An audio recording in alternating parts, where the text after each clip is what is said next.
people love to call Singapore the Switzerland of Asia. It sounds flattering, but is it actually true? Or just a clever tagline? I've heard that phrase my entire life, so I decided to test it myself. I packed a camera, booked 2 flights, and set out to compare these 2 powerhouses side by side, their banks, their trains, their food, and even the way people live. One is Europe's symbol of wealth and neutrality. The other, Asia's modern miracle. But beneath the glossy image, are they really the same, or has Singapore quietly built something entirely different? Let's find out. Chapter 1, First Stop, Switzerland. My first stop was Switzerland, a country that looks like it was designed for a postcard. Snow-covered rooftops, quiet towns nestled between towering Alps, and trains that glide across valleys with impossible precision. It's the kind of place that feels both unreal and perfectly organized, until you step outside in the middle of winter. The cold hit me like a wall, the kind of cold that bites through gloves, numbs your face, and turns every breath into fog. Filming here wasn't just difficult, it was almost painful. My camera batteries kept dying faster than usual, and even holding the tripod became a challenge. At one point, I had to take refuge inside a small cafe, surrounded by locals sipping hot chocolate as the snow kept piling up outside. But despite the harsh weather, Switzerland's beauty and its system shine through. Everything feels efficient, calm, and deeply stable.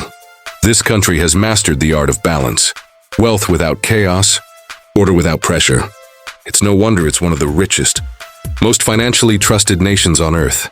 Switzerland's entire reputation is built on precision, not just in watches, but in its banking, transport, and even governance. For centuries, this tiny country has stayed neutral, independent and quietly powerful. It doesn't shout, it simply works. And that's exactly where the comparison to Singapore begins to make sense. Both nations are small but globally respected. Both built influence through intelligence, not intimidation. But there's one key difference. Switzerland's system evolved over hundreds of years, shaped by tradition and time. Singapore, on the other hand, built its system from scratch fast, intentional and data-driven. It's old money versus new ambition. And standing there in the freezing Swiss winter, I couldn't help but wonder, could a young, tropical city-state in Asia really mirror a centuries-old European giant? Chapter 2, The Financial Giants. Switzerland and Singapore, 2 small nations, yet both punch far above their weight. Their real power doesn't come from land, oil, or population. It comes from trust. Switzerland built its reputation as the world's safe box, a fortress for wealth that values privacy above all else. Its banks became legendary for one reason: secrecy. For centuries, Swiss bankers were known to guard their clients' identities like state secrets. That discretion drew kings, corporations, and billionaires from every corner of the world. Singapore's story couldn't be more different, yet somehow it reached the same destination. Just a few decades ago, this place was barely on the financial map. After independence in 1965, it had no natural resources, no big domestic market, just human capital and an obsession with efficiency. So instead of exporting goods, Singapore decided to export trust. It built one of the world's most advanced banking and regulatory systems, transparent, efficient, and corruption-free. Where Switzerland relied on history, Singapore relied on design. Every policy, every law, every infrastructure project, all were built to attract global capital and talent. Today, both countries are magnets for money. In Switzerland, wealth flows in through discreet, private banks hidden behind centuries-old stone walls. In Singapore, it flows through glass towers and digital platforms, global firms, crypto funds, and multinational HQs that line Marina Bay. And while Switzerland represents the elegance of old finance, think tradition, legacy, and generational wealth, Singapore represents the future: digital banking, fintech innovation, and rapid economic mobility. So yes, they both stand as financial giants, but one inherited the system. The other built it almost from nothing. Chapter 3, Government and Neutrality. If there's one thing Switzerland is famous for, beyond its mountains and money, it's neutrality. For over 2 centuries, the Swiss have mastered the art of staying out of other people's wars. They don't take sides. They don't join alliances. Even in the middle of 2 world wars, while much of Europe was burning, Switzerland stayed politically neutral and economically active. That neutrality became part of their national identity, a quiet strength built on stability, diplomacy, and trust. It's the reason global organizations like the Red Cross and even parts of the United Nations chose Switzerland as home. Now, halfway across the world, Singapore practices its own kind of neutrality, but in a completely different way. Where Switzerland inherited neutrality through history, Singapore crafted it through strategy. You see, Singapore sits in one of the most geopolitically sensitive regions on Earth, surrounded by giants like China, India, Indonesia, and Malaysia. To survive, it had to learn the art of balance.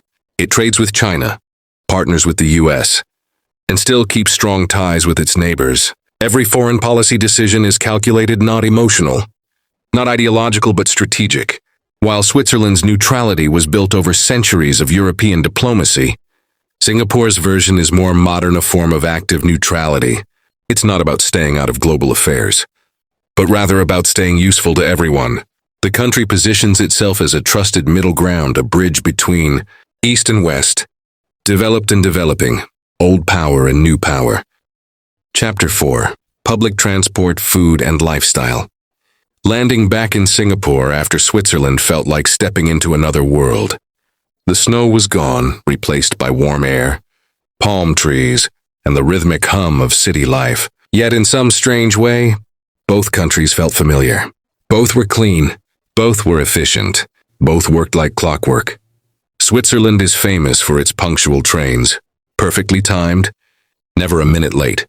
But Singapore's MRT, it's just as impressive, only in a completely different setting. Instead of running through valleys and villages, it glides through skyscrapers, shopping malls, and futuristic neighborhoods. In Switzerland, a train ride feels like a peaceful postcard, quiet, scenic, surrounded by nature. In Singapore, it feels like a glimpse into the future, sleek, automated, and designed for millions moving in sync every day. Both systems reflect their country's identities. Switzerland runs on precision and preservation. Singapore runs on speed and innovation. One values tradition. The other thrives on reinvention. But if transport defines how people move, food defines how they live. And this is where the two worlds completely diverge. In Switzerland, dining is an elegant affair. Cheese fondue shared among friends, chocolates that melt like art, and perfectly crafted coffee on cold mornings. It's slow, intentional, and refined. Singapore? It's a sensory explosion. Step into a hawker center and you'll smell sizzling satay, Indian curries, and Chinese noodles all at once. Here, you don't need fine dining, you can eat Michelin star food for under $5. It's noisy, crowded, and wonderfully human. You'll see bankers eating beside construction workers, tourists beside locals, everyone at the same plastic table. That's not just food culture. It's equality in action. Switzerland's diversity shows in its languages: German, French, and Italian regions divided by mountains. Singapore's diversity lives in its streets: Chinese, Malay, and Indian cultures blending together in one city. Both are multicultural, but they express it differently. Switzerland separates its regions to preserve identity. Singapore merges them to create one. And that's the deeper truth here. Switzerland is like an orchestra where every instrument plays its part, carefully tuned and deliberate. Singapore is like jazz, fast, dynamic, unpredictable, yet somehow perfectly in sync. Chapter 6. My honest take. After visiting both, here's my honest opinion. Switzerland is stunning: the Alps, the old towns, the calm perfection. But for me, the cold was overwhelming. Used to warm climate, sunshine, open-air life, so Swiss winter felt like survival. Filming was tough and exploring was limited. Then I landed in Singapore. Warm breeze, palm trees, buzzing streets, life everywhere. It just felt alive, easy to explore, easy to love. If you asked which one I'd choose, I'd say Singapore. Not because it's better, but because it felt more human, more connected, more me. Conclusion. So is Singapore really the Switzerland of Asia? Yes and no. They share wealth, order, and security, but Singapore's story is unique. It didn't copy Switzerland. It created its own version of success. What about you? Would you rather live in tropical Singapore or snowy Switzerland? Share your thoughts below. And don't forget to like, subscribe, and hit the bell so you don't miss the next story.